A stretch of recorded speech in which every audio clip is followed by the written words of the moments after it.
Ele é jornalista e escritor, mas pode chamar de aventureiro, porque o que gosta de aventura, esse Guto Junqueira, não é brincadeira. Guto, que prazerzão ter você aqui, viu?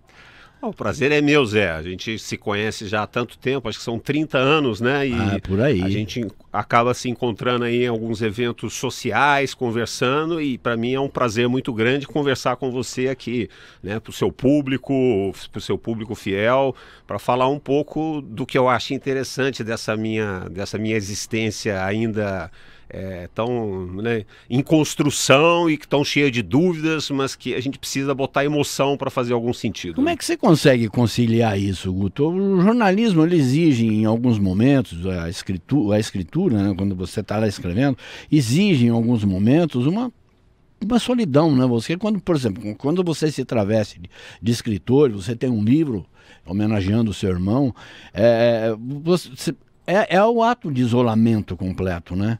E de repente você contradiz tudo isso porque você é um aventureiro, você conversa com a natureza, faz coisas absurdas. Você estava me falando de quantas, como é que fala? Maratonas você participou, eu já fiquei cansado.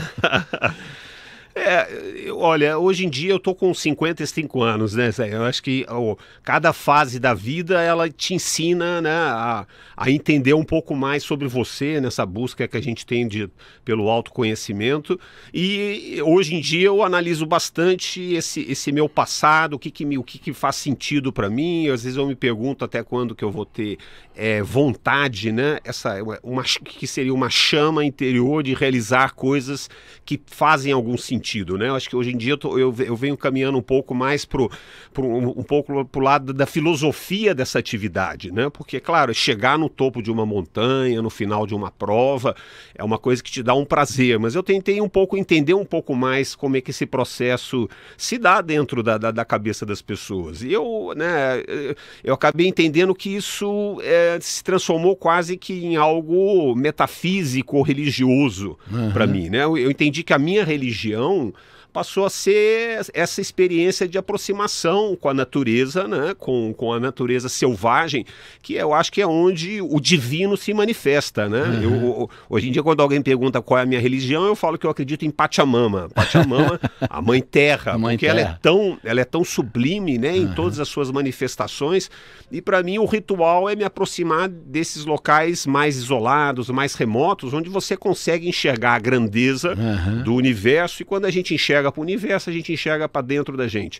Então acho que isso é o que eu consigo hoje trazer de alguma explicação, de alguma racionalidade para investir o meu tempo, né, o meu dinheiro em atividades como subir montanhas, pegar o meu carro e sair dirigindo por esse Brasil. Estava conversando com o Chico agora sobre a condição das estradas brasileiras. Hoje, sair dirigindo pelo Brasil é uma aventura, né? Então, mas isso, como eu disse anteriormente, é uma coisa que me leva a viajar para dentro de mim. Mas quando você diz viajar no Brasil, a aventura, porque as estradas são as mesmas de 4 ou 5 décadas passadas, né? Exato, quando elas existem ainda, né? Quando elas não foram absolutamente tomadas por buracos, né? Eu tive agora uma experiência, acabo de voltar de uma viagem de 5.000 quilômetros para Bahia, Bahia, depois desci pelo Espírito Santo, e algumas estradas, pistas simples, né? Eram estradas que foram construídas há 20, 30, 40 anos atrás, continuam as mesmas, né? Algumas vezes numa situação pior de que quando foram construídas, porque eram novas, mas com uma frota de caminhões assim 10 vezes maior, e caminhões de 20, 30 metros de tamanho. Então, o que transforma o ato de dirigir num ato de aventura também. Mas eu, no fundo, isso até acaba me atraindo ainda mais, né? Porque são coisas, né? Não é uma coisa de lazer apenas. O lazer, eu acho que ele traz pra gente algum conforto superficial. Eu acho que quando você quer ir mais fundo, né, você precisa experimentar sensações mais contundentes. O lazer é efêmero, né? A sensação que fica mesmo, essa grava na memória, né, Nana? Acho que cada pessoa, ela se relaciona com as coisas que fazem sentido para ela de uma maneira bastante particular. Na minha trajetória, eu fui entendendo que eu precisava desse tipo de experiência para, digamos assim, hoje eu uso essa terminologia para preencher a minha existência. Cara, né, a gente tem a liberdade é algo que a gente conquista ao longo da vida, né? Se você entender quais são os valores, eu prezo muito pela liberdade, né? Liberdade é escolher aquilo que você quer fazer. Exato. Né? E a gente chega a uma fase da vida que se você percebe que os seus dias um dia terminarão, né? Assim, até os 30, 40 anos a gente acha que a gente é meio imortal, né?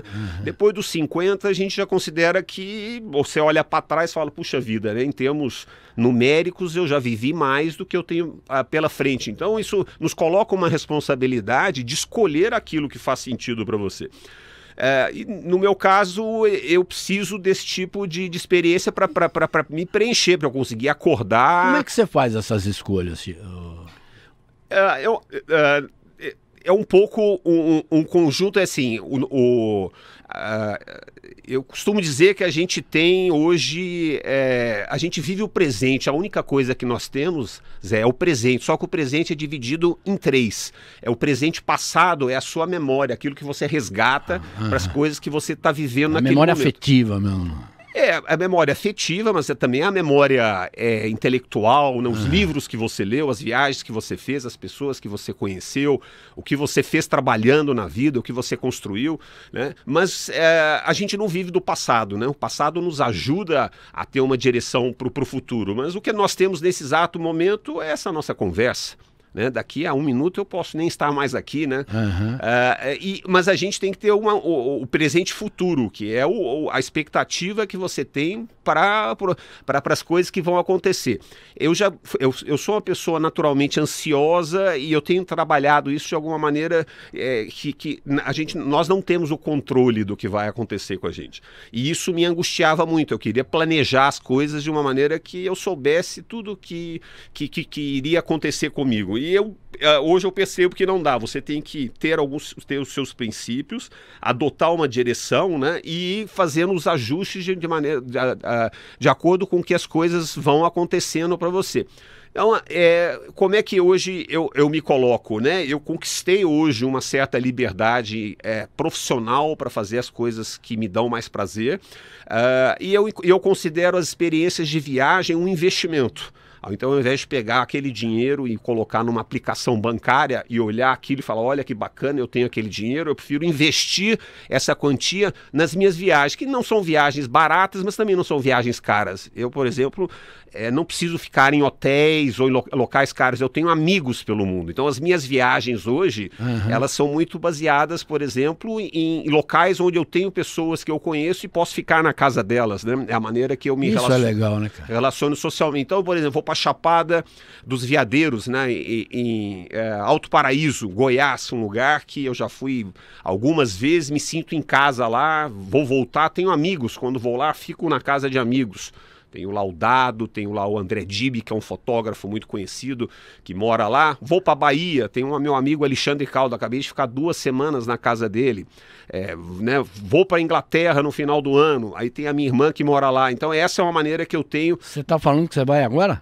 Eu vou agora. Eu vou dia 7 de novembro. A gente conversou outro dia, né? Nós vamos... Então, quem sabe você vai para Liverpool, vai virar vovô, né? Vou virar vô. Fernando, que coisa maravilhosa, hein? Vamos ver se a gente se acha lá em Londres. A gente se acha lá. Eu vou estar ali bem próximo a Londres, ali na virada do ano.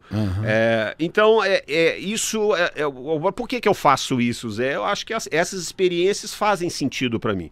Quando eu digo assim, a experiência da viagem e a experiência da viagem com mais característica de aventura. Né? Agora, em junho eu estive na Bolívia, subindo montanhas, uma montanha, inclusive, a maior delas com 6.000 metros de altitude, e eu me pergunto por que eu estou fazendo lá em cima, indo para lá, sofrendo, me cansando, dormindo mal, mas é uma sensação tão gratificante passar por essa experiência, introjetar essa experiência dentro da alma e aquilo fazer parte da sua vida, né, nesse ritual de me aproximar do divino que se coloca na grandeza da natureza. É isso que eu acredito.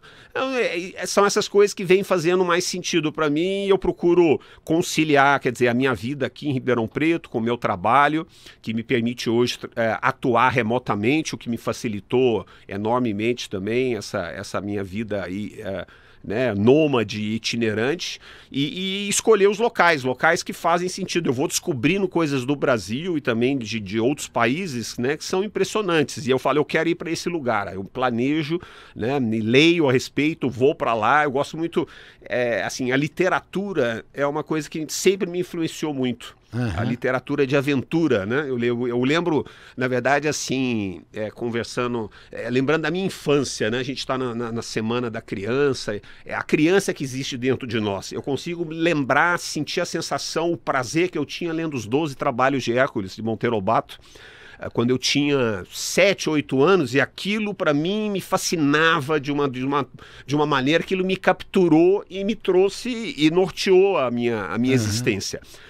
Os filmes de Tarzan que eu assistia quando era aquilo, a aventura, o mito do herói é uma coisa que sempre fez muito sentido para mim e que determinou as minhas opções de vida, que foi um pouco pelo esporte, por algumas competições e depois por essas viagens de aventura, né? Isso é muito legal, né, cara?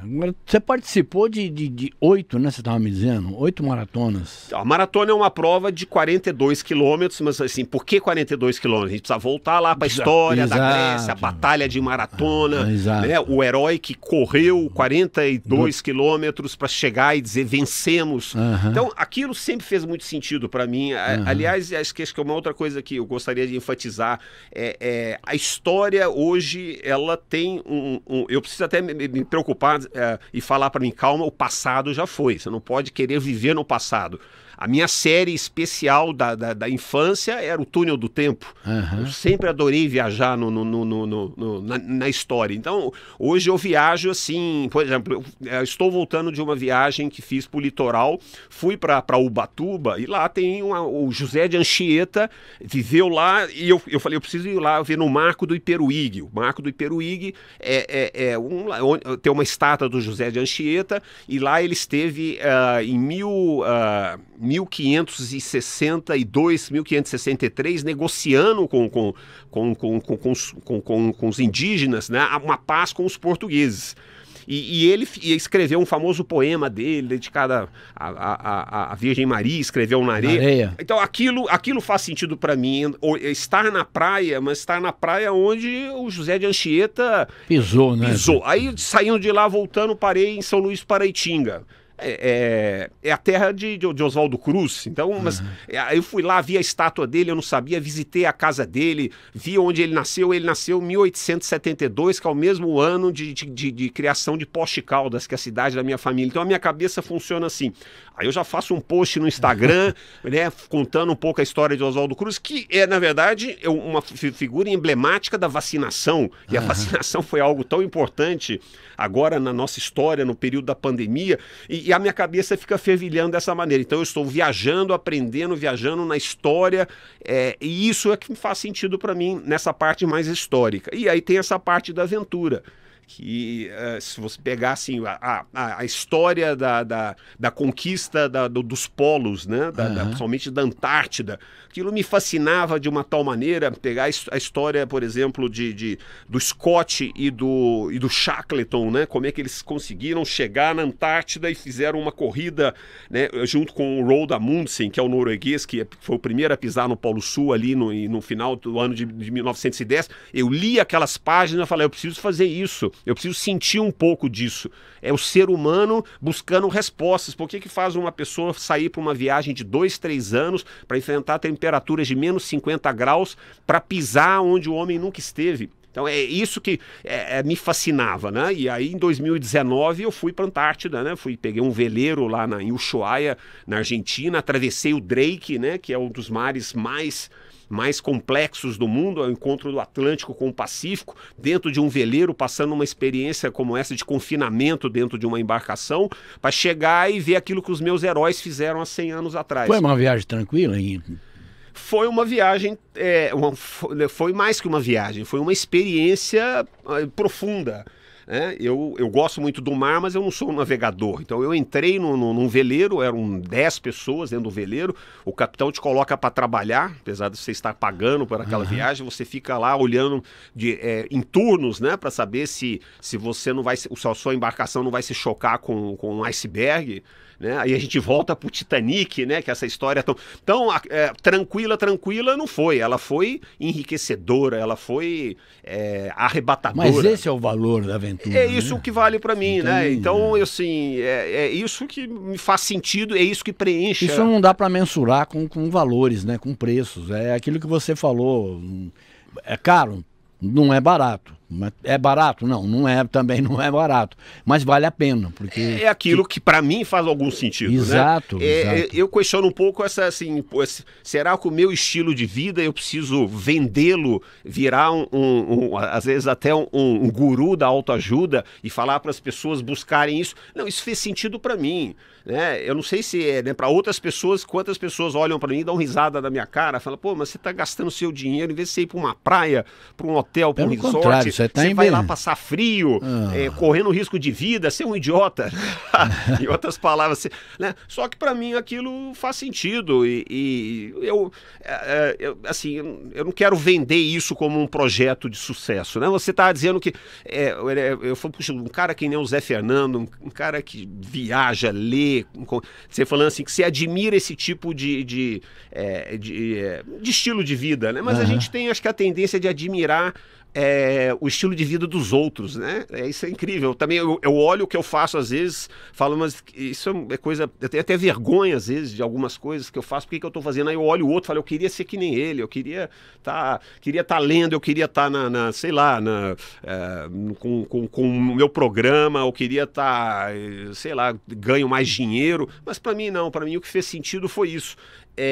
Uma vida plena nesse sentido, né? Assim, conciliando o lado profissional, o lado familiar e esse lado existencial que todos nós temos. E o interessante é que ainda sobra tempo para você ser jornalista, né? Não vamos esquecer que você é jornalista. Eu sou um jornalista que tive em determinada fase da minha vida optar entre o jornalismo o tradicional e o jornalismo e a área de comunicação corporativa e as circunstâncias da vida me levaram para a comunicação corporativa. Eu sou sócio da Conceito Comunicação, que é uma empresa com 32 anos de atividade, então isso me dá muito orgulho, isso é uma grande aventura, eu preciso registrar isso aqui, né? É a Conceito que me permitiu fazer tudo isso, foi um trabalho de comunicação com uma equipe, com clientes, nesse relacionamento com jornalistas, nosso relacionamento, ela vem desse processo. Desse processo, exato. Exatamente, no início dos anos 90, a gente conversando, então é uma grande aventura também, porque uma empresa, uma agência de comunicação do interior de São Paulo, chegar aos 32 anos e muito atuante, ainda com uma equipe muito motivada que eu tenho, então eu tenho muito orgulho desse meu trabalho como jornalista, e hoje eu consigo trabalhar um pouco mais remotamente, o que me permite ter mais tempo para esse tipo de atividade que eu tenho, né, de aventura, ou do esporte, ou da viagem, que é uma conquista. Eu acho que eu fico às vezes, quando eu olho, converso comigo mesmo, eu falo, eu estou colhendo aquilo que eu plantei. As coisas não acontecem por acaso. Não, né? Lógico que não. Então, o trabalho sempre foi muito importante. Eu não sou uma pessoa que vinha aqui na vida assim, eu não nasci em berço de ouro e tenho tudo. Eu conquistei essas coisas todas, né? Eu conquistei com trabalho, com suor, e aí chegou um determinado momento, ali em 2015, eu tirei um sabático, eu falei, preciso de um sabático, fiquei 4 meses fora, fui pro Everest, não subi, né? Fui até a base do Everest. Você se recorda, eu sobrevivi a um terremoto, né? Exatamente, eu ia perguntar sobre isso. Estava em Katmandu e depois, né, fui para a Espanha e fiz a caminhada de Santiago de Compostela. Então foi uma experiência, assim, eu fiz a caminhada de Compostela, de Santiago de Compostela, de carro. De carro. Aí já chega num ponto que você não pode andar mais nem de bicicleta, né? Você tem que parar e é obrigatório, né? Mas aí já é dentro da cidade. Não, mas é uma experiência, foram 800 quilômetros da França até Compostela, depois ainda fui para Finisterra. Aquilo foi realmente uma grande experiência também de autoconhecimento, as pessoas que conheci lá, e a geografia, a história da Espanha. Você sabe que Santiago de Compostela é a única imagem fora do Vaticano de Nossa Senhora grávida. Ah, é? Tem uma igreja, eu fiz a foto, inclusive. Tem uma imagem de Nossa Senhora prenha lá. Tá. Olha só aqui. Muito legal. Isso, mas eu lembro o caminho, né? Ele foi. A gente estava até conversando sobre religião antes do início do programa. Era um caminho que tinha um caminho celta, um caminho da virilidade. Os homens faziam aquilo antes ainda de 2000 anos atrás, em busca da fertilidade, né? Uhum. E com um processo de cristianização, né? A Igreja Católica tomou conta daquele espaço, que é um processo que o ser humano vem fazendo, as sociedades, as religiões, uma absorvendo as coisas das outras, porque eu acho que no fundo, o que está por trás de tudo isso é a relação do homem com ele mesmo, com o entendimento da finitude da vida terrena, a relação dele com a morte, né? É isso que está na origem de todas as religiões, né? E a religião, a gente vê hoje, a gente conversando, esse perigo dela se enfronhar na política, quando a política e a religião deveriam ser algo bastante, principalmente num país como o Brasil, um país laico, né? A gente vê em outros países onde a religião entrou de uma maneira muito forte, o que ela faz com uma sociedade como o Irã, o que aconteceu, por exemplo, no Líbano, né? Que é o extremismo. Então, quer dizer, cada um tem que acreditar naquilo que mais faz sentido para ele, professar a sua religião, mas na hora da política eu entendo que tem que ser algo, realmente o Estado tem que ser laico. Exatamente. Né? Para que cada um professe aquilo que acredite com liberdade e não esse extremismo de imposição, de cada um querer dizer que, né, que o seu é melhor, que o outro é errado, isso descamba para a violência. Então isso é uma coisa que me entristece, mas enfim, eu acho que a viagem ela acaba sendo então uma válvula de escape mesmo para todas essas questões. Eu acho que é importante também frisar, Zé, que nas viagens elas me permitem conhecer grandes personagens. Eu tenho, assim, muito... Eu sempre digo isso, eu adoro me misturar com gente, sabe? Eu gosto de me misturar com gente que às vezes eu não entendo absolutamente nada. Por exemplo, você vai para Londres. Londres é uma cidade mega, né? Super... Ali é uma mistura, uma salada. Eu adoro acompanhar um grupo de chineses, por exemplo. Eu não entendo nada. E eles gritam, eles berram, fazem uma coisa. E eu estive no mercado de São Miguel e estava chegando uma delegação chinesa também ali, que já em Madrid. Eu fiquei o tempo todo com eles ali, gastei umas 2 horas. Eu falei, o que será que eles estão falando? E fiquei observando hábitos, costumes, o que eles comiam, o que não comia, como experimentava, como não. Cada um tinha uma reação diferente. Eu falei, que coisa maravilhosa. E só a viagem permite isso, Só a viagem permite isso. Olhar as pessoas, como elas se vestem, como elas falam, como elas se relacionam. Isso é de uma riqueza, de uma profundidade, né, dessa heterogeneidade do ser humano. Então isso também é uma outra coisa que me cativa. Embora eu normalmente prefira viajar para locais com menos gente, né, para ficar mais próximo da natureza, nesses lugares eu sempre encontro grandes personagens. Eu gosto de multidão, eu gosto de bastante gente. A gente tem que gostar desse tipo de... Né, aquilo faz sentido, aquela energia daquelas pessoas. E acho maravilhoso que eles não entendam o que eu estou falando e eu não entender absolutamente nada do que eles estão dizendo. A comunicação verbal é uma parte da comunicação. Exato, né? Se você olhar a pessoa, uma troca de olhar, um abraço, uma risada, a linguagem gestual, é isso que eu acho que é isso que faz a nossa, né, esse empreendimento que é uma viagem, né? A gente sabe que porque você precisa ou vai para o exterior, ou se você for viajar de carro, fazer o roteiro, onde você vai ficar, o que você vai comer, como é que você vai gastar. E para mim acho que funciona até como um treino de controle de ansiedade, né? Justamente por não saber o que eu vou encontrar, né? E eu falo, puxa, então eu preciso justamente aproveitar isso, de chegar na hora e tomar as decisões a cada momento, às vezes. êxito, a correção, é a rota de... Né, o piloto do avião não para o avião para abrir o mapa e fala eu vou para lá, eu vou para cá, né? O voo está acontecendo e você está tomando as decisões. Se tem uma tempestade ali, se tem um vento aqui, se tem um míssil coreano passando, né? Aí você, isso, a vida é isso, Zé. A gente precisa ter ter uma direção, né? E a direção, ela é sempre muito pautada por princípios, né? Eu acho que princípios daquilo que você acredita, né? Os valores que fazem sentido para você, e aí vão viajar, conhecer e trazer isso para dentro, agora de alguma maneira tentar compartilhar. Por isso que quando você me convida para vir para cá, eu falo, mas o que o Zé quer falar comigo? Que aventura, que eu acho a coisa mais fantástica do mundo. Eu acho maravilhoso ter esse espírito aventureiro que você tem. Eu já não posso ter isso, desfrutar disso, por conta, já estou velho, cansado, acho que eu nasci cansado também. E acho que a preguiça é uma invenção de Deus. Você está falando que você acorda 4 horas da manhã, onde que tem preguiça nisso? Não, não tem, mas eu acordo para brincar com os cachorros, eu acho maravilhoso. Põe eles para tomar banho, eles pulam em cima de mim, é uma coisa maluca. Não, você não tem preguiça nenhuma.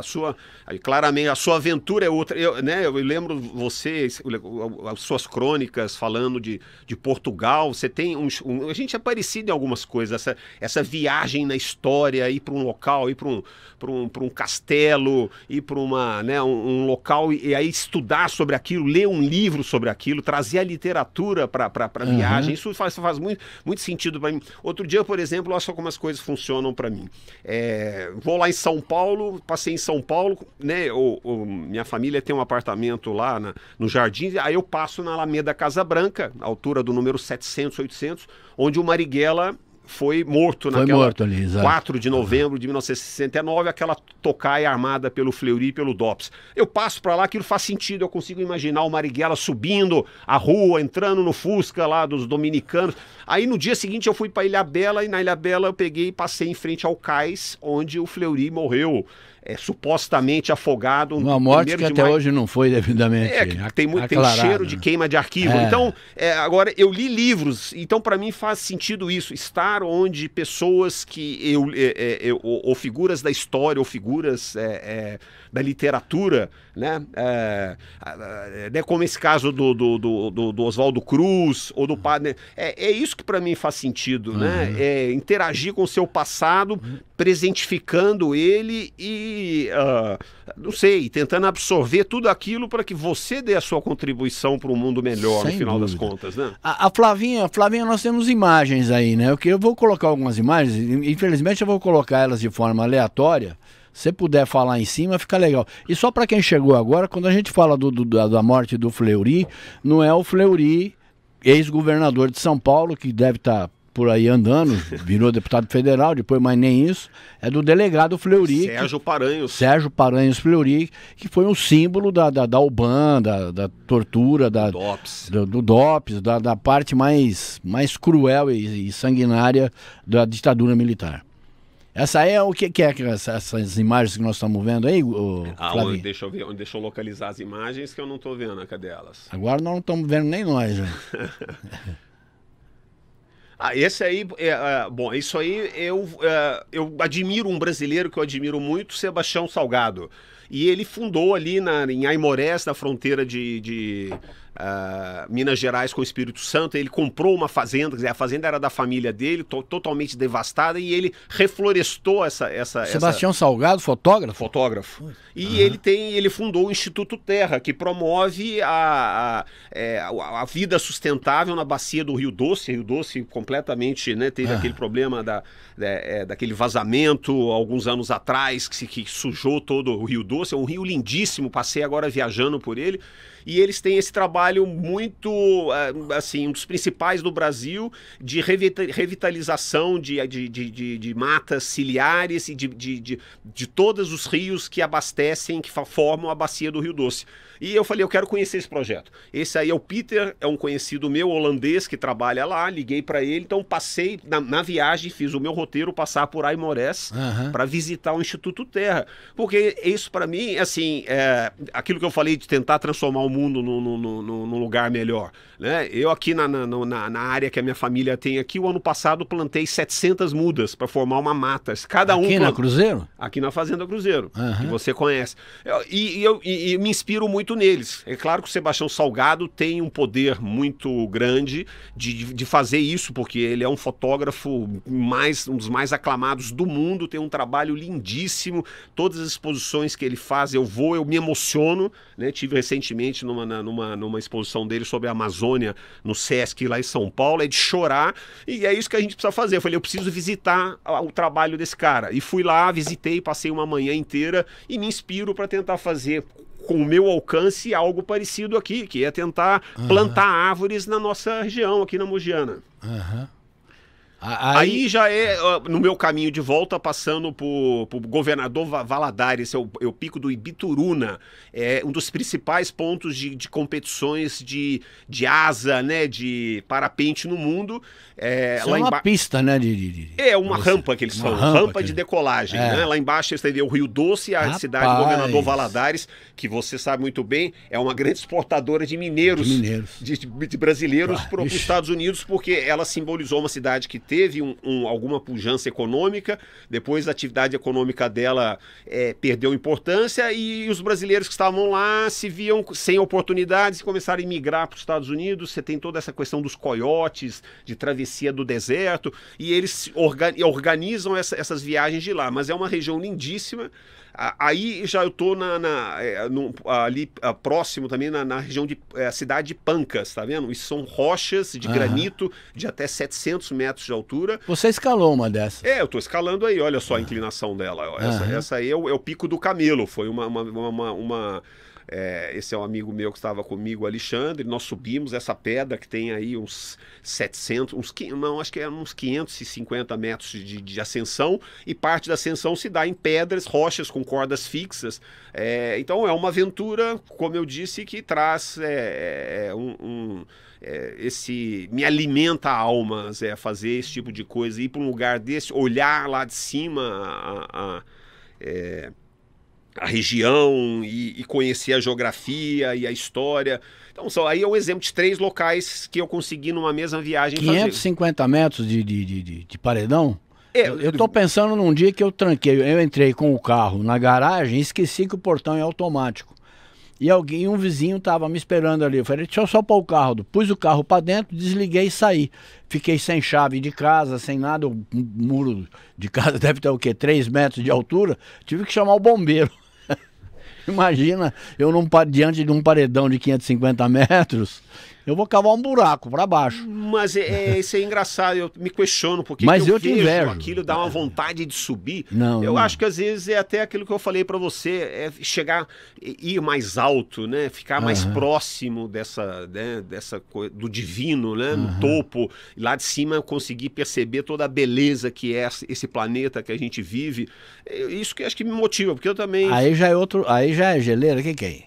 Isso aí já é o Mapararro, esse fica no Peru, na Cordilheira Blanca, no Peru. É uma montanha de 5.300 metros de altitude. Eu estava com meu amigo e médico Luiz Guimarães, e ele tinha um drone. Então essas imagens são imagens de drone, imagens belíssimas, né? Lindas. Olha só, agora, esse é o Mateus, 5.150 metros de altitude. Olha só o local e a vistas, Então, assim, são momentos que fazem uma existência valer a pena, né? Chegar lá e usufruir dessa vista, né? Na verdade, a vista né? A gente capta o meio ambiente, sei lá, com 75% é pela visão, mas você tem a audição, você tem, né, o vento, o tato, né, o cheiro e aquilo que entra na sua alma de uma imagem absolutamente impressionante como essa. Impressionante, né? Inesquecível, né? Alguma coisa não tem. Olha essa. Por mais que você descreva, e por mais que a gente veja, né? Não tem como. É insuperável a emoção de estar lá. de ter conseguido chegar de ter aí. chegado. Eu me sinto satisfeito, pleno de ter feito isso, de ter isso dentro de mim e ter vontade ainda de prosseguir, né? De conseguir. Eu não sei ainda, porque a gente vai chegando numa fase da vida que a gente vai perdendo, né, a potência física, né? As pernas, o joelho. Eu até comentei hoje com você que hoje eu vou fazer uma ressonância do joelho para saber como é que tá o estrago aí, como é que eu consigo prorrogar isso. Eu gostaria, assim, hoje eu penso assim, essa fase da vida daqui para frente ser uma fase, eu não preciso fazer coisas tão radicais, né? Mas eu também não me sinto, não me vejo sentado num sofá assistindo a televisão e Netflix e vivendo só pelas mídias sociais, né? Eu tenho essa necessidade orgânica mesmo de sentir, tomar o vento na cara, sentir frio, sentir o cansaço.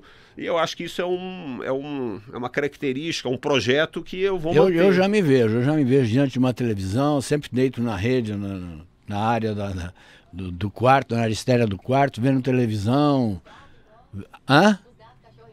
Com os cachorros tudo em volta. Mas isso, você sabe que isso fica mais gostoso depois de passar por uma experiência dessa. Depois de ficar uma semana sem tomar banho, Zé, então, você não mas imagina devia ter o me prazer. Convidado há 32 anos passados. Me convida agora?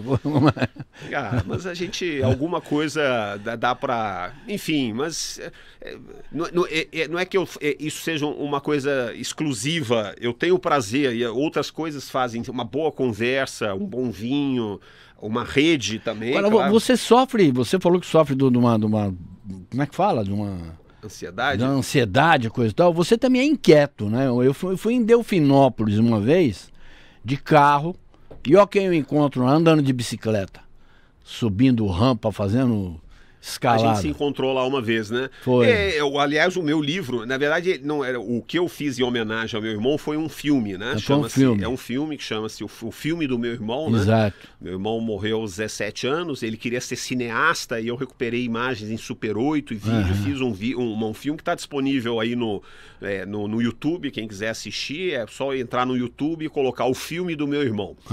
O livro chama-se O Ruído do Inquieto. O Ruído do Inquieto. O Ruído do Inquieto, que é uma coleção, uma coletânea de textos que eu escrevi sobre viagens, sobre experiências, tem um pouco de literatura também. A inquietude, realmente, acho que ela é um motor, né? No meu caso, é um motor que me faz acordar e levantar e querer realizar as coisas. Agora, o que é inquietude? Eu não sei, é uma insatisfação permanente. A gente nunca está 100% pleno, né? Essa semana mesmo eu tive isso, estava lá na praia, lugar perfeito, gostoso. Eu falei, agora eu vou usufruir. Aí na hora que eu me disse aquilo, imediatamente começaram a aparecer na minha mente uma série de coisas, né? Eu falei, para, não pensa nisso, não pensa nisso. Eu sou um inquieto e eu reconheço e tento lidar com essa inquietude. E você vai sempre sozinho? A Sônia não vai? Filhos? Eu viajei agora com o meu filho, né? Eu viajei com meu filho para Bahia. Eu falei, meu filho mais novo, eu tenho 2 filhos, o Luiz Paulo tá com 26 anos, o Léo tá com 33. E falei, vocês têm um pai aventureiro, não viaja com seu pai? E aí a gente... ele foi para Bahia comigo dirigindo, ele voltou antes, né? Voltou de avião, mas ele foi ter uma experiência com o filho de ir daqui para Bahia dirigindo 1.500 quilômetros, revezando ao volante, foi muito bacana. Viajo muito com amigos também. Na verdade, eu e a Sônia temos uma parceria, já somos sócios, etc., mas nós separamos, né? Eu não sabia, desculpa. E aí, então, mas sempre viajamos muito, e agora eu tenho viagens também, eu estou num relacionamento também com uma jornalista, com a Dulcilene, ela adora viajar, a gente tem viajado bastante, então acho que sim, eu acho que tem um momento de viajar sozinho e tem um momento de viajar acompanhado. Eu gosto dos dois, porque quando você está sozinho, Zé, você coloca nos seus... tudo você precisa resolver, você coloca todos os seus sensores em alerta. Né? Quando você está viajando com alguém, a pessoa se divide, ou você está dirigindo, a pessoa está vendo o caminho, ou reserva o hotel, aí você acomoda. Quando você está sozinho, e eu tenho viajado muitas vezes sozinho, Eu preciso cuidar da logística, de dirigir, não posso ficar doente. Viajei muito na pandemia também, né? Então tinha o receio, se eu ficar doente, o que vai acontecer comigo? Então lidar com o risco, tomar cuidado. Mas isso te dá um sentido, né? Você ter que se cuidar num mundo hostil, né? Hostil que eu digo assim, você tem a questão da violência, do crime, do meio ambiente, você está fazendo coisas arriscadas, subindo uma pedra, nadando, fazendo uma travessia. No meu caso, eu tenho que fazer uma saudação toda especial ao campo de Bagatelle, ao Santos Dumont, porque eu vou de avião, não tenho preocupação com nada disso. Você não tem medo de avião? Não, não tenho. Não é, se cair não é meu, não tem nada a ver com isso. Mas eu, por exemplo, eu descobri que eu adoro viajar sozinho. Eu adoro minha companhia. Mesmo com as minhas... Você se basta. Me basto. Mesmo eu sendo chato, eu me separei, né? E nunca tinha viajado sozinho assim. Aí comecei a viajar sozinho, achei legal, muito legal. É muito legal, mas você tem que botar alguns sensores seus sempre alerta. Se você estiver sozinho, é você que precisa chegar no hotel, descobrir, etc. Mas quando a gente descobre que a nossa companhia é uma companhia interessante, e olha que a minha observação diz que assim, mais de 90% das pessoas têm medo de ficar com elas mesmas. Não sabem ficar sozinhas. Não encontram um prazer. Eu me adoro, cara. Eu me adoro minha companhia. E eu, assim como você, eu tenho amigos também no mundo inteiro. Eu cheguei no hotel uma vez, só para te dar um exemplo, cheguei num hotel em Londres uma vez, um belíssimo do hotel, onde trabalhava um amigo meu, ele trabalhava lá e trabalhou aqui na Tati, inclusive. Eu cheguei no hotel, coisa e tal, ó, minha reserva, né? O cara falou, não tem reserva sua aqui não. Eu falei, como que não? Tá aqui, ó. Ele falou, não. A chave é essa aqui, ó, é para você ir na casa de fulano de tal, o carro já tá aí na porta. E me levou na casa desse amigo meu, não me deixou ficar no hotel. É desse jeito. Olha que boa surpresa. Olha, né? Que boa surpresa. Então, e às vezes viajar sozinho te permite ter isso, né? Eu acho que são... quando você está viajando com alguém, pode ser a sua mulher, sua namorada, seu filho... as coisas precisam ser mais compartilhadas. Exato. E negociadas. Quando você está sozinho, né, você faz aquilo que você quer, na hora que você quer, do jeito que você quer. Então, mas assim, é um jeito de viajar, mas também viajar acompanhado é muito gostoso, você fica mais seguro. Lógico, etc. Não tem a menor dúvida. Então, eu acho que eu consigo, dividir bem essa... Não, eu já fui com a Sami algumas vezes, para mesmo a Europa, coisa e tal, mas é uma viagem, é outra pegada, né? É uma viagem já mais romântica, seja, né, aquela coisa toda, sempre Paris, é sempre Roma, é sempre cidades mais confortáveis assim.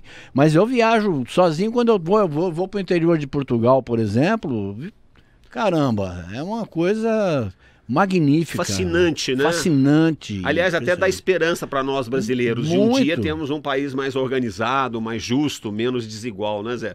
Cara, ainda falando português, né? eu tô meio que perdido dessas esperanças, assim, meio desencantado, não tô. Eu acho que fatalmente uma viagem dessas aí vai me levar para eu não voltar mais pro Brasil. Eu tenho certeza, vejo isso com muita clareza, né? Eu acho que cada vez mais desorganizado a sociedade, cada vez mais esse abismo social muito grande vai tornar esse país incontrolável. Eu tenho muito medo disso. Eu compartilho com você esse temor também assim, aqui é a nossa terra, né? Aqui a gente tem as raízes, mas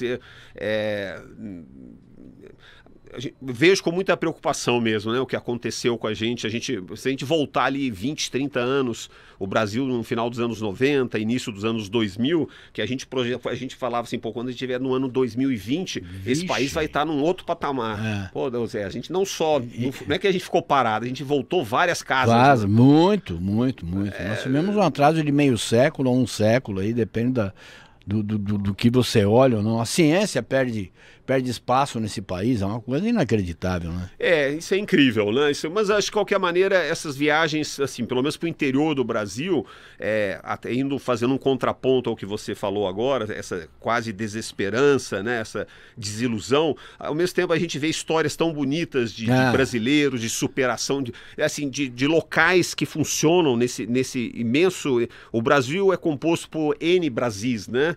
E você vê pessoas, sotaques, experiências experiências de vida, pessoas do bem, essas pessoas... Essa praia que você colocou o pé, que Anchieta escreveu os versos na areia, Oswaldo Cruz, tudo isso é um encantamento, por exemplo, que eu não tive a oportunidade de fazer. E isso me encanta, já marca na minha cabeça. Então, por isso que acho que a gente não pode ser tão... A gente tem que ser crítico, eu entendo assim, né? A gente tem que ser crítico, mas alguma esperança nós temos que ter. Porque temos que manter, sem dúvida. É um país que tem, tem histórias, tem exemplos de superação, de sucesso, e quando a gente vai para fora também, a gente percebe assim, nós vivemos todos na mesma nave espacial, que chama-se planeta Terra, exato, né? Claro que existem as fronteiras, mas o que acontece lá fora... Só avisando, hein? É redonda. É redonda. A Terra é redonda, não é plana, não. Ela é redondinha. Né? Então, se ela é redonda, vamos fazer a nossa vida ficar um pouco mais redondinha também, né? No sentido de melhorar. A gente tem potencial para isso e felizmente as viagens nos permitem perceber isso, né? De que existe o Brasil que dá certo, existe a esperança de transformação, e a gente precisa acreditar e dar a nossa contribuição, né? Sem dúvida. Acho que isso, ou seja na forma de, sei lá, ou de um livro, de uma entrevista, de uma conversa, de um plantio de mudas, de uma boa piada, né? Acho que isso que faz da nossa existência uma existência que vale a pena, né? Se levantar e buscar essas... Tô tentando buscar essa reesperança, né? Redescobrir isso. Flavinha, nós temos mais imagens aí, né? A Flavinha com o peraí dela, eu fico feliz da vida. Aí eu nem... O que é aí? Vamos ver...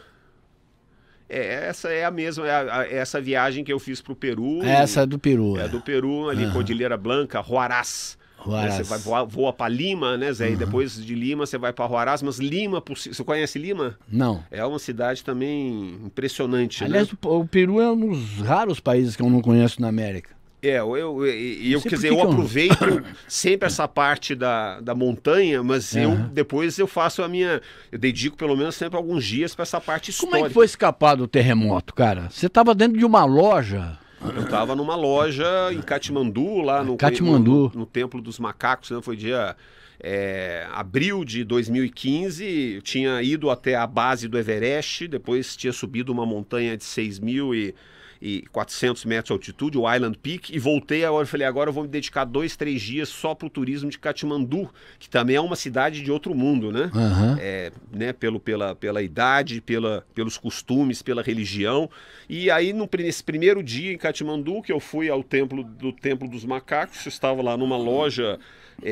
vendo até com um Buda, né, querendo comprar um Buda para levar de souvenir, e aí a terra começou a tremer, e aí as pessoas saíram correndo da loja, e eu meio reticente, eles estão exagerando, deve ser, sei lá, e de repente as prateleiras começaram a cair em cima da minha cabeça, eu saí correndo, e aí eu corria e falo, não é possível, isso não pode ser um chão, porque você pisava e ele tremia. Lembra que o brinquedo do pula-pula das crianças? É exatamente aquela sensação. Você afunda o pé e você não tem equilíbrio. E eu me afastei um pouco de onde estavam caindo os destroços da construção, mas eu vi pedras caindo assim a 5 metros de distância, pá, no chão. O tremor durou ali uns 40 segundos. Quando acabou, eu falei... Mas esses 40 segundos parecem umas 4 horas, né? Parece, realmente foi uma algo eternidade, bem né? impressionante, né? Depois enfim, mais 2, 3 dias para conseguir... Quer dizer, vi aquela cidade devastada. Foram mais de 10 mil mortes em toda o Nepal, né? Só em Katmandu, centenas. Eu lembro que você mandou um vídeo de lá, inclusive, rodou pelas emissoras de TV. Mas fui afortunado, né? Tive sorte, não me feri, depois consegui sair depois de 2, 3 dias, consegui sair daquele país. Aliás, a gente sempre tem essa função do jornalista, né? Essas imagens são da Argentina, ali perto de Mendonça, né? O Cerro Plata. E aí fui para Mendonça, que está em Mendonça, também aproveito a parte histórica de Mendonça, os vinhos de Mendonça. Isso que eu ia te falar, lá tem um vinho bom, hein? Muito bom, ali é muito lindo, é uma região linda, e aí a gente foi para essa... Fica ali a uns 50 quilômetros de Mendonça. Tem uma das melhores safras de Malbec é dali. É bacana ver como é que a Argentina conseguiu agregar valor, né, ao seu... A gente sempre faz essa dancinha do cume, tá vendo? Que é a celebração, chegar no cume da montanha, a gente faz uma dancinha lá, ó, um arrebolado, e que é uma maneira, que é o que eu falei pra você, da criança que tem dentro da gente, que tá feliz por ter chegado lá, mas olha só que beleza de imagem também, né, lindo. Poder chegar num local desse, passar aí Agora, Guto, para chegar, a gente tá vendo a caminhada aí, não é fácil, porque você tem que carregar, por exemplo, uma cabaninha, uma tenda. Aí claro, você tem que ter um preparo físico e você tem a questão da aclimatação, né? A aclimatação, o nosso corpo, o nosso organismo, ele tá acostumado a viver aqui ao nível do mar, 500, 1.000, Ribeirão, 600, 700 metros de altitude. Quando você vai a 6.000 metros de altitude, se vou pegar o Zé Fernando agora e colocar ele sentadinho lá no topo do Everest, a 8.848 metros de altitude, agasalhado, sentadinho, né, para você não fazer muito esforço, em meia hora você vai morrer, você vai desenvolver um edema, porque o seu corpo não está habituado a viver, né, a respirar uma quantidade de oxigênio que é 1/3 do que tem aqui no nível do mar. Então o processo de aclimatação, ele faz parte dessa aventura, né? São alguns dias onde você vai subindo e descendo, dormindo cada vez mais alto, até você estar com o seu organismo preparado para enfrentar, né? Não existe você atingir um cume de uma montanha dessa sem sofrimento. Então o sofrimento é outro ingrediente importante desse processo, né? Não existem coisas dadas na vida de moleza, né? As coisas precisam ser conquistadas. E subir, conquistar um topo de uma montanha tem esse exercício prático. E você perde a comunicação com o mundo também, né? Olha, com a internet agora, ficou mais fácil, né? É difícil pensar o tanto que eu já viajei na minha vida que não tinha conexão nenhuma. Se voltar lá nos anos 80, mandar cartão postal para casa, né? Ou pegava... Tô vivo, hein? Tô vivo. Eu entrava no domingo numa fila de orelhão e ligava a cobrar para casa. Hoje não. Hoje você chega em alguns lugares como esse e tem... Não, mas eu digo que quando você está subindo, né? Tá escalando, fazendo a escalada de uma montanha. Não, você com você, né? Tá certo que às vezes você vai encordado, tem um guia, mas são momentos, né, muito... Não tem conversa, né? Você tá o tempo inteiro alerta para todos os seus movimentos, você não pode errar um movimento, você não pode cair. Se você cair, você se machuca num local como esse, né? Você vai dar trabalho para os outros te resgatarem. Então é um momento muito seu com você mesmo, de respirar, de lidar com o cansaço, com frio, com esses elementos que normalmente a gente não dá muito valor aqui, né? Ô Guto, eu vejo, você falou que a gente temos muitas coisas em comuns, né? Em comum, por exemplo, nós temos o hábito de gostar de falar. Eu adoro falar, e como eu adoro ouvir também. E você é bom, um belo falante, você gosta de falar e ouvir. Em companhia, você sobe falando ou não? Porque se falar, você gasta energia, respira mais. Eu acho que tem momentos para falar e momentos para você conversar com você mesmo. E a conversa com você, eu acho que ela se dá através do pensamento, das suas relações, né? Como você se relaciona com... Mas eu, por exemplo, eu falo sozinho. Mas assim, numa montanha você vai ter uma certa dificuldade, porque se você falar, cansa, né? Mesmo você quando tá correndo, você perguntou da maratona, falar você despende, né? Tem um dispêndio de energia. É claro que a gente para em alguns momentos, mas em geral, até na montanha, isso eu estou dizendo na montanha, tá? Porque, por exemplo, quando eu estou viajando de carro também, às vezes você põe uma música e passa um bom tempo ouvindo música, você está com uma outra pessoa, tem um momento que você está conversando, tem momentos, eu gosto de ficar em silêncio também. Eu gosto de falar, mas eu gosto de ficar em silêncio porque o silêncio me permite captar coisas que eu não consigo perceber ou capturar quando eu estou falando. Puta, eu ponho o cachorro pra fora do meu quarto quando ele não conversa comigo. Você imagina? Mas eu acho que o importante acho que é você se sentir bem, né? Mas eu acho que o silêncio, ele é algo que te ajuda muito, né? Na hora que você se volta para você mesmo, a gente precisa conversar com a nossa consciência, né, Zé? Uhum. Olhar o que você fez, o que você está fazendo, o que você quer fazer. E acho que falar alto aí, pelo menos para mim, não funciona, né? Eu fiz a rota que você fez da maratona de Nova York. Acho que você foi 2 vezes em Nova York, se não me engano. Não, a maratona eu fiz uma vez, Uma né? vez. Eu tive já algumas vezes lá. Mas Eu tive várias vezes. Em uma delas eu fiz o roteiro os 42 quilômetros passando pelos 5 bairros lá, 5 né? bairros. Passou na Verrazano Bridge. Isso, que é lindo. Só que eu passei caminhando devagar, vendo ponto por ponto, fazendo fotografia, comendo o que tinha pelo caminho. Você não, você foi no pique, né? Uma época, essa maratona foi em 97 que eu corri, eu era mais novo. O que hoje em dia eu me afastei um pouco, talvez, você viver em competição tem um peso também, né? Uhum. A competição te impulsiona a treinar, a buscar o resultado, mas ela te coloca sempre numa situação de disputa com as outras pessoas, e isso eu acho que em algumas vezes é um pouco tóxico. Se eu quiser sempre, se eu estou aqui conversando com você e quiser, por exemplo, prevalecer sobre você na quantidade de tempo que eu falo, ou que a minha opinião é melhor do que a sua, passa a ser uma disputa. É a tal história do jogo de tênis e do jogo de frescobol, né? No jogo de tênis você quer derrotar o outro, você quer que o outro erre. No frescobol não, você joga pro outro, se o outro errar você vai errar também, você quer que a bola não caia. Então hoje eu tento ser um pouco mais frescobol e menos tênis, nesse sentido de não competir tanto, porque eu naturalmente sou competitivo. Eu quero ganhar. E eu acho que querer ganhar sempre é um erro, porque a gente vai sempre mais perder do que ganhar. E desejar ganhar sempre não é um sentimento que eu considero hoje producente, né? Você tem que querer ganhar às vezes, ou ganhar naquilo que é importante, não querer ganhar em tudo. Ganhar em tudo Eu já sofri muito por querer ganhar em tudo. Quanto tempo nós temos, Flavinha? 5 minutos. Eita, nós. Guto, lamentavelmente faz 1 hora que a gente está falando aqui, uma coisa boa. Eu quero te convidar para que você volte aqui para a gente falar do filme do seu irmão. Mas para falar do filme do seu irmão, eu quero falar de família, que eu tive o prazer e tenho o prazer de desfrutar da companhia e da amizade da tua família. Conheço seus pais, conheço seus tios, primos, o Jorge e a Néia são meus parceiros, né, sempre habituais. E eu queria falar desse relacionamento e falar da importância do seu irmão, que se foi aos 17, né? Eu sei o que é perder uma figura querida assim, e você completou o filme dele. A gente vai mostrar aqui. Queria te convidar para você voltar aqui para a gente falar sobre isso.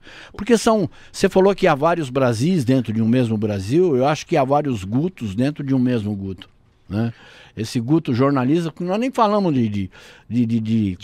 quando você surgiu com a Conceito talvez tenha sido a pioneira das assessorias de imprensa em Ribeirão Preto, né? E é uma empresa que está no interior de São Paulo prestando serviço há 3 décadas, mais do que isso, né? Que é uma coisa, você vê abrir e fechar lojas e empreendimentos como esse a 3x2, né? Você pega uma empresa com 32 anos, ela tem que ser bem tem muita sólida. História ela, muita viu, história para contar. Muita história também. Eu também tenho esse, às vezes, assim, se me dão oportunidade para falar e se houver ouvidos para, com para ouvir certeza. essas minhas conversas, eu tenho esse prazer, porque acho que está dentro e realmente a questão da família, a história da minha família, eu já pesquisei muito, vou lá em Portugal no século XVIII, eu fui lá no berço do Junqueiras, conheço cada uma da geração. Poste Caldas vai fazer agora 150 anos. E a minha família, realmente, a gente tem lá um jeito especial de eu já tive o prazer de ser hospedado na tua casa lá em Poços de Caldas. É uma coisa fantástica, né? Encostadinho da praça ali, pra gente ali tomar. É uma delícia. Acho que, Zé, eu agradeço muito esse esse seu convite, o seu interesse. Se você achar que isso é uma coisa bacana de ser compartilhada, e se o seu ouvinte, se o seu público aqui do programa achar que isso vale a pena, nossa, para mim é sempre um prazer. Você já está intimado, Guto. Ainda mais sabe, pessoas que gostam. Você sabe o carinho, o respeito, o amor, a amizade que eu tenho por você, que é... A gente às vezes passa tempo sem se ver são pessoas assim como você, como o próprio Fernando Bueno, gente que você fica sem ver um tempo, quando vê, pô, parece que foi ontem, né? Isso é bonito, acho que é uma amizade, a gente conhece, parece que a gente nem perde a intimidade, passa às vezes 1, 2 anos sem se ver, e quando vê, a gente sempre se encontrou, conversou. Eu acho que a gente tem isso, a gente tem esse bichinho da conversa, de falar, de externar essas coisas que a gente vê nesse mundo, as coisas bonitas, as coisas belas, a arte, a cultura, o que a gente acha que está errado, a política, a história, as viagens. Quer dizer, se a gente for trazer, e família, né? Trazendo esse caldo aí, botar num caldeirão, a gente tem aí, realmente dá pra gente falar aí umas 48 horas. Sem dúvida nenhuma. Gente, nós conversamos hoje com o aventureiro Guto Junqueira, o jornalista, o escritor, o cinéfilo e aquele que tem... e tive também na sua casa em Ilhabela. Ilhabela. Ilhabela. Lá não é minha, né? Lá é da família toda. Lá. É da família. Senão daqui a pouco vão falar que eu tenho 51 imóveis comprados. Assim, tudo comprado com dinheiro vivo. Os Junqueiras são muito numerosos, entendeu? Então eles têm lá a casa da minha prima, realmente. Você teve lá, então? Tive lá. Tive, inclusive, na construção que ela estava fazendo de uma casa nova lá no fundo, lá que ficou linda, maravilhosa. É isso aí. Em cima do morro, Exatamente. Uma coisa fantástica. E esse Guto Junqueira vai voltar para a gente conversar aqui. Guto, grande abraço para você, todo sucesso do mundo e continua com essas aventuras maravilhosas. Obrigado, Zé, pela oportunidade, pela conversa, estou à sua disposição e obrigado a todos vocês que nos acompanharam aí nessa conversa. E o Pode Tudo de hoje fica por aqui, nós voltamos, até lá.